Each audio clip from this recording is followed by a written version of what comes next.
Good morning, my dear students. I am Biren Shukla, बाबा बालिका inter college. बेटा आज आप लोगों को हम तत्सम और तद्भव के बारे में बताएंगे। इसके पहले मैंने जो शब्द के भेद पढ़ाए थे, शब्द के कितने भेद होते हैं, उत्पत्ति, व्युत्पत्ति, उद्गम और उद्भव के आधार पर मैंने आप लोगों को बताया था कि उसके 5 भेद होते हैं: तत्सम, तद्भव, देशज, विदेशज और संकर। तो आज हम आपको तत्सम के बारे में बताएंगे कि तत्सम क्या होते हैं और कैसे इनकी पहचान होती है तत्सम शब्दों की। तत्सम शब्दों की क्या पहचान होती है, इसके विषय में हम आप लोगों को बताएंगे। तो तत्सम, इसका शाब्दिक अर्थ निकालने के लिए तत् प्लस सम। तत् मीन्स होता है उसके और सम मीन्स होता है समान, यानी संस्कृत के समान। संस्कृत के जैसे जो शब्द होते हैं या संस्कृत निष्ठ वे शब्द जो बिना किसी परिवर्तन के ज्यों के त्यों हिंदी भाषा में प्रयोग में लाए जाते हैं, उन्हें हम तत्सम शब्द कहते हैं। संस्कृत निष्ठ वे शब्द जो बिना किसी परिवर्तन के हिंदी भाषा में ज्यों के त्यों उपयोग में लाए जाते हैं, उन्हें हम तत्सम कहते हैं। अगर इसको तोड़ करके हम इसका शाब्दिक अर्थ निकालें तो भी वही निकलता है। तत् मीन्स उसके और सम मीन्स समान, यानी जो संस्कृत के समान शब्द हो, इसके समान हो, संस्कृत के समान शब्द होते हैं, उन्हें हम तत्सम शब्द कहते हैं। अब तत्सम शब्दों की जो पहचान होती है, संस्कृत निष्ठ शब्द कैसे हुए, जैसे अगर इसको हम एक्सप्लेन करें तो देखें तो पहला शब्द जैसे मान लीजिए आम्र है, तो आम्र ये संस्कृत का शब्द है। अब आम्र संस्कृत का शब्द है और हिंदी भाषा में अगर इसका प्रयोग हुआ तो ये तत्सम कहलाया, और इससे आम्र से आम का जन्म हुआ, आम्र से आम का जन्म हुआ, इसलिए आम क्या हुआ, ये हुआ तद्भव, ये तद्भव हुआ और ये हुआ तत्सम। जो संस्कृत निष्ठ शब्द हैं वो तत्सम कहलाते हैं, और जो संस्कृत से हिंदी में जिनका परिवर्तन होता है वो कहलाते हैं तद्भव। तद्भव को जब हम पढ़ाएंगे तो तद्भव के विषय में भी हम बताएंगे कि तद्भव का जो शाब्दिक अर्थ होता है वो क्या होता है। लेकिन जानने के पहले हम थोड़ा सा जान ले इस तद्भव को भी। तत् प्लस भव, तो तत् मीन्स उससे, तत् मीन्स होता है उससे, और भव मीन्स पैदा। तत् मीन्स उससे और भव मीन्स पैदा या उत्पन्न भी कह सकते हैं। यानी जो संस्कृत निष्ठ शब्दों से जिन शब्दों का जन्म होता है वे शब्द कहलाते हैं, कौन से शब्द कहलाते हैं, तद्भव कहलाते हैं।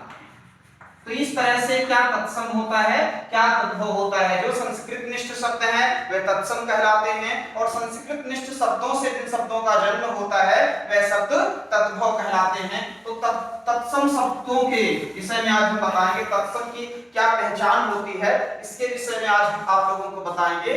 सबसे पहले एक इसका जो पहला नियम है, तो आधे व्यंजन ए यानी आधे व्यंजन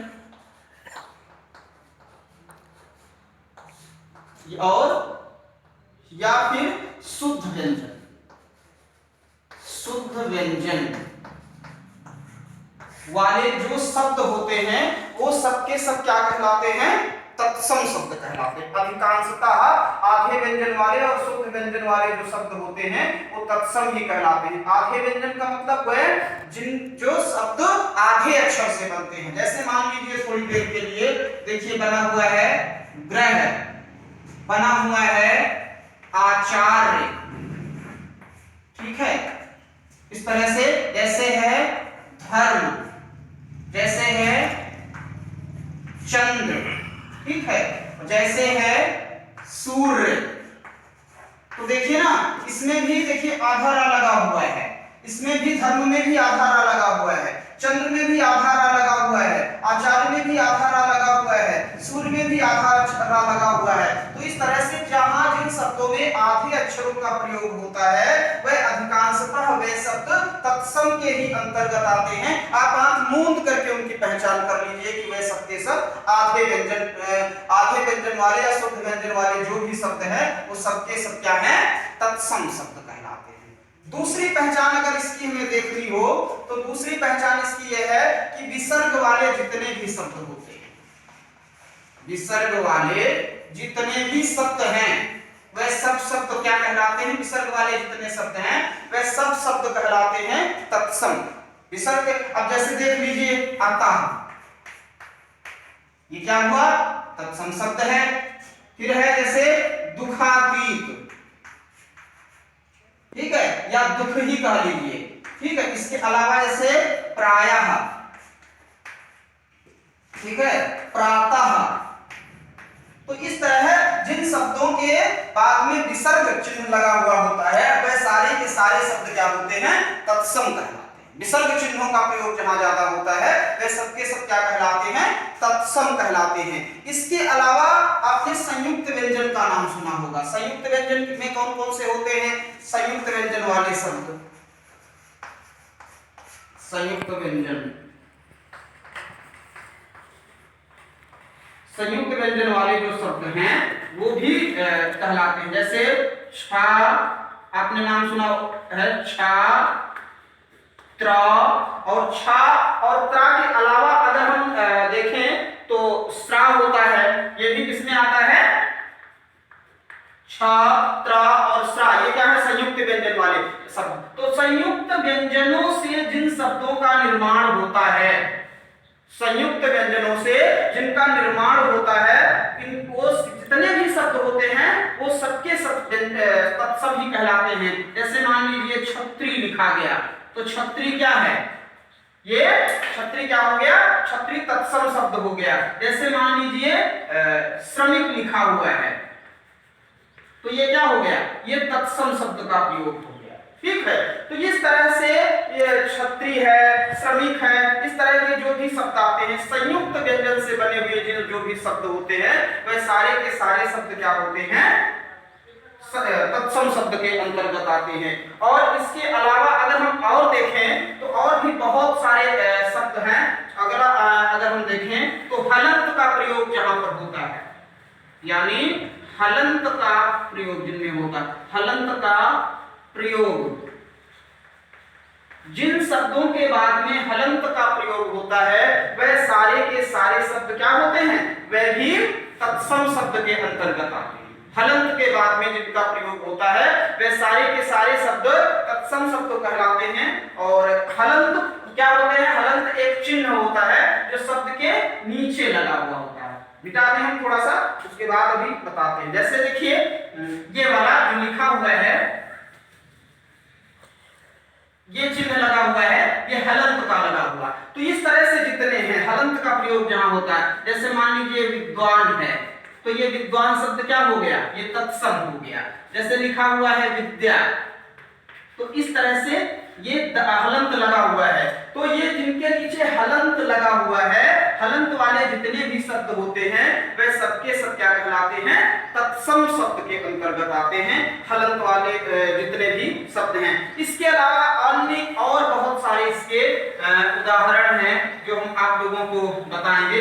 हिंदू धर्म में हम देखते हैं कि जो त्योहार होते हैं, जो पर्व होते हैं, उन पर्वों और त्योहारों में का बोध कराने वाले जितने भी शब्द होते हैं वह सबके सब क्या कहलाते हैं, तत्सम शब्द ही कहलाते हैं। इसके अलावा हिंदू धर्म के जितने भी शास्त्र होते हैं, उपनिषद होते हैं, पुराण होते हैं, वह सबके सब तत्सम शब्द के ही अंतर्गत आते हैं। अगर उसके अंतर्गत हम मान लें तो थोड़ी देर के लिए उपनिषद, ये हिंदू धर्म के जितने भी हैं शास्त्र, जितने भी हैं पुराण, जितने भी हैं, ठीक है, वेद जितने हैं, ये सब हिंदू धर्म के जो शास्त्र हैं, वेद हैं, पुराण हैं, आदि जो तमाम ग्रंथ हैं वो सारे ग्रंथ क्या किसके होते हैं, तत्सम शब्द के होते हैं। जैसे मान लीजिए ऋग्वेद, तो ये ऋग्वेद कौन सा शब्द है, तत्सम का शब्द है, ठीक है। इस तरह से ऋग्वेद के अलावा जैसे पुराण, विष्णु पुराण,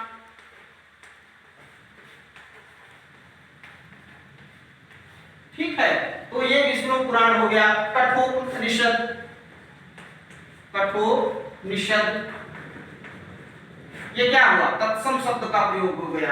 तो इस तरह से उपनिषद, शास्त्र, पुराण, वेद, हिंदू धर्म के जो भी होते हैं वह सबके सब तत्सम शब्द के ही होते हैं, वह सबके सब तत्सम शब्द के में ही बोले जाते हैं, अर्थात वह तत्सम शब्द ही होते हैं। इसके अलावा हम अगर देखें तो बहुत से प्राचीन शब्द जिनका प्रयोग या जिनका उपयोग आज के जमाने में कम से कम होता है वह भी तत्सम के रूप होते हैं।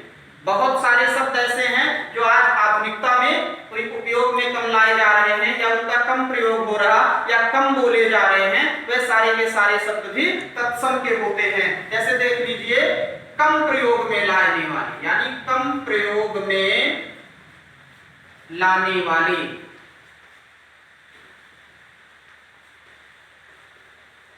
शब्द प्रयोग में जिनका कम प्रयोग किया जाता है बोलचाल की भाषा में। जैसे देख लीजिए, निर्धन, कोई नहीं जल्दी कहता है, निर्बल।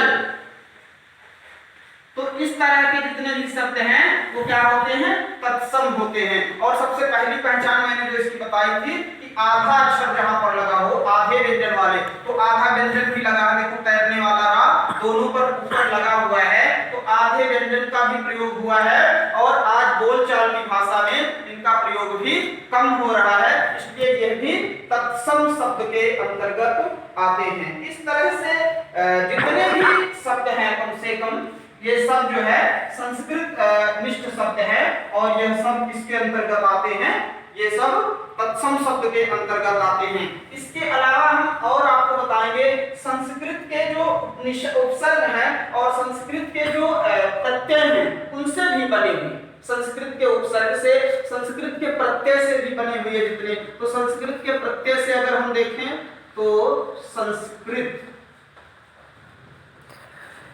के प्रत्यय से बने हुए जितने भी शब्द हैं वो भी क्या होते हैं, तत्सम शब्द होते हैं। जैसे गमनीय क्या है, ये तत्सम शब्द हो गया। पठनीय, ये क्या हो गया, तत्सम हो गया, ठीक है। कथनीय, ये संस्कृत के शब्द, संस्कृत के प्रत्यय से बने हुए हैं, संस्कृत के प्रत्यय से जो भी जिनका प्रयोग होता है, संस्कृत के प्रत्यय से जो शब्द बने हुए होते हैं वो भी तत्सम के होते हैं। इसी तरह से इसके अलावा अगर हम देखें तो उपसर्ग से भी बने हुए बहुत सारे जो शब्द हैं, उपसर्ग से, संस्कृत के उपसर्ग से भी जो शब्द बनते हैं वो भी तत्सम ही कहलाते हैं। और उपसर्ग के साथ साथ बहुत सरल भाषा में अगर हम देखें तो सरल भाषा में भी हम उपयोग, आपने पढ़ा होगा अनुस्वार, अनुनासिक, ठीक है। तो अनुस्वार क्या होते हैं और अनुनासिक क्या होते हैं।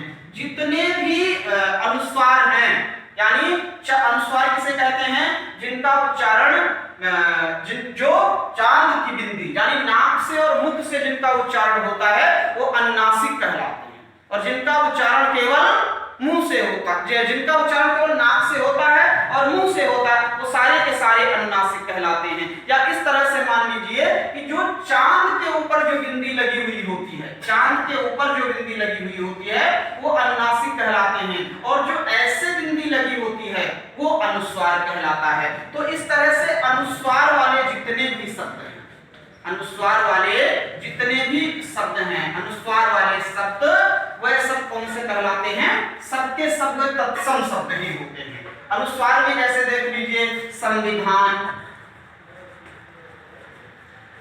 संविधान है, ठीक है। संविधान के साथ साथ जैसे गंगा है, ठीक है, गंगा के साथ साथ जैसे पंच है, ठीक है, पंच के साथ साथ और जैसे दंश है, ठीक है, दंश के अलावा जैसे हंस है, ठीक है। तो इस तरह से जहां जिन शब्दों में अनुस्वार का प्रयोग होता है, अनुस्वार का प्रयोग जिन शब्दों में होता है वे सारे के सारे शब्द क्या होते हैं, तत्सम के भी होते हैं, ठीक है। और इसके अलावा और बहुत सारे रूप होते हैं, तत्सम शब्दों की पहचान वाले बहुत से नियम होते हैं। उन सारे नियमों को हम अगले पीरियड में आप लोगों को बताएंगे। आज समय हो रहा है। Thank you, most welcome.